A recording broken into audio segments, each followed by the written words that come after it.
Hello students, welcome back to my YouTube channel English Galaxy.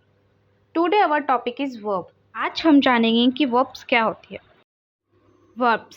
Verbs are words that express actions, events or state of beings. Verbs वो शब्द होते हैं जो हमें express करते हैं किसी भी इंसान की स्थिति के बारे में, उसके एक्शंस के बारे में, उसके event. Example run, jump, think, ये सब क्या है? वर्ब्स हैं. वर्ब 3 टाइप्स की होती है, एक्शन वर्ब्स, लिंकिंग वर्ब्स और हेल्पिंग वर्ब्स. हेल्पिंग वर्ब्स को हम ऑक्सिलरी वर्ब्स भी कहते हैं. Action verbs. Action verbs show what someone or something doing. It express a physical or mental action. Action verbs वो वर्ब्स होती है जिसमें कुछ ना कुछ काम हो रहा होता है. एक्शन का मीन्स होता है वर्क, काम, यानी कि कोई ना कोई एक्शन जिसमें डायरेक्टली कोई ना कोई एक्शन शो होता हो, उसे हम एक्शन वर्ब कहते हैं. They denote actions that can be seen, heard, felt or experienced. ये एक्शंस कोई सी हो सकते हैं. सीन यानी कि जिन्हें हम देख सकते हैं, हर्ट सुन सकते हैं, फील अनुभव कर सकते हैं, महसूस कर सकते हैं. कोई से भी एक्शंस हो सकते हैं. Example, she runs every morning.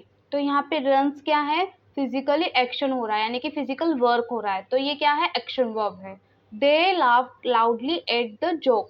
तो लाफ्ड यानी हंसना, तो यहाँ पे हंसना क्या है? फिजिकली एक्शन हो रहा है, ये भी तो एक्शन वर्ब. लाफ्ड क्या है? एक्शन वर्ब है. Linking verbs. Linking verbs serve to connect the subject of a sentence to a subject complement. Linking verbs होती है जो सब्जेक्ट की कंडीशंस, फीलिंग्स या उसकी आइडेंटिटी को क्या करती है? बताती है, एक्सप्रेस करती है स्टेट ऑफ बीइंग और कंडीशन को. एग्जाम्पल, ही सीम्स हैप्पी. वो कैसा दिख रहा है? हैप्पी. तो यहाँ पे कोई एक्शन नहीं हो रहा है बट वो उसकी कंडीशन बता रहे हैं, तो सीम्स यहाँ पे क्या है? लिंकिंग वर्ब है, क्योंकि वो कैसा दिख रहा है? Happy. The cake smells delicious. तो केक की स्मेल कैसी है? डिलीशियस है. तो स्मेल यहाँ पे क्या है? लिंकिंग वर्ब है, क्योंकि ये केक की क्या बता रही है? कंडीशन, उसकी सिचुएशन, उसकी स्थिति को शो कर रही है. Helping verbs. Helping verbs also called auxiliary verbs. Helping verbs को हम ऑक्सिलरी वर्ब्स भी कहते हैं. ये वर्ब्स होती है हमेशा मेन वर्ब के साथ आती है, उसके टेंस, वॉइस और मूड को शो करती है. They can not stand alone, they work together with main verb. हमेशा मेन वर्ब के साथ ही आएगी और ये हमेशा मेन वर्ब के पहले ही आती है. जैसे कि example, she is singing beautiful. तो यहाँ पे इज़ क्या है? हेल्पिंग वर्ब है और ये सिंगिंग जो कि मेन वर्ब है उसके पहले आ रही है. They have finished their work. तो यहाँ पे हैव हेल्पिंग वर्ब है और ये फिनिश्ड यानी जो मैन वर्ब है उसके पहले आ रही है. Transitive verbs. They required a direct object to complete their meaning. Transitive verb में हमेशा ऑब्जेक्ट आता है. इन शॉर्ट, वॉट और हुम का रिप्लाई अगर हमें सेंटेंस में मिल जाता है तो वो ट्रांजिटिव वर्ब होती है. वॉट यानी क्या और हुम यानी कि किसको. Example, she eats the cake. तो यहाँ पे ईट्स ट्रांजिटिव वर्ब है क्योंकि हमें वॉट का रिप्लाई मिल रहा है. वो क्या खा रही है? केक. केक यहाँ पे ऑब्जेक्ट है. She wrote a letter. तो रोट यहाँ पे ट्रांजिटिव वर्ब है क्योंकि वो हमें वर्ड का रिप्लाई मिल रहा है, क्योंकि वो क्या लिख रही, उसने क्या लिखा? तो उसने पत्र लिखा. तो रोट यहाँ पे क्या है? ट्रांजिटिव वर्ब है. Intransitive verbs, they do not required a direct object to complete their meaning. यहाँ पे हमें ऑब्जेक्ट की रिक्वायर्ड नहीं होती है. The action does not go to anyone or anything. Intransitive verbs में कोई भी वर्क करने के लिए, एक्शन करने के लिए हमें किसी भी चीज़ की रिक्वायर्ड नहीं होती है. इन शॉर्ट, अगर हमें वॉट और हुम का रिप्लाई नहीं मिलता है सेंटेंस में तो वो इंट्रांजिटिव वर्ब्स होती है. Example, she it's. तो वो खा रही है, तो हमें यहाँ पे वॉट का रिप्लाई नहीं मिल रहा. वो क्या खा रही है? तो वॉट का रिप्लाई नहीं मिल रहा है, तो ये क्या है? It's intransitive verb. She sleep peacefully. वो शांति से सो रही है. तो यहाँ पे हमें वॉट का रिप्लाई तो नहीं मिल रहा और हुम का रिप्लाई भी नहीं मिल रहा, तो ये क्या है?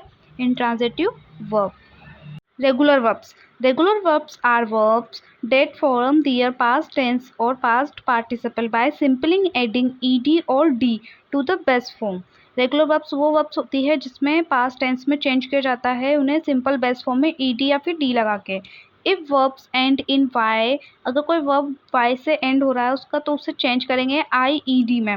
रेगुलर वर्ब जैसे वॉक, तो वॉक का होगा वॉकड. तो वॉकड यहाँ पे क्या है? रेगुलर वर्ब, क्योंकि इसमें ed लग रहा है तो पास्ट टेंस में कन्वर्ट हो रहा है. Irregular verbs. These verbs change their forms and must be memorized. ये जो verb होती है रेगुलर वर्ब, इसमें फॉर्म चेंज होती है. There has no fixed rule like a regular verb. यहाँ पे कोई फिक्स्ड रूल नहीं होता है रेगुलर वर्ब की तरह, क्योंकि रेगुलर वर्ब में तो ईडी या डी लग जाता है.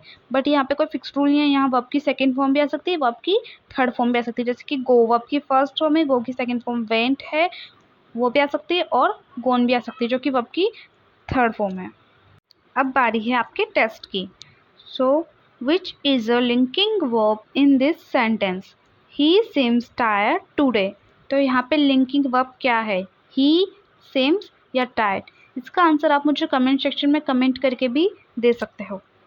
What kind of verb is in this sentence? The baby cried loudly. तो ये ट्रांजिटिव वर्ब है, इंट्रांजिटिव वर्ब है या लिंकिंग वर्ब है? इसका आंसर आप मुझे कमेंट सेक्शन में कमेंट करके भी बता सकते हैं. Do you have any questions about verbs? So feel free to ask and I will be happy to clarify any doubts you may have. Thank you for watching my video and subscribe the channel for more videos.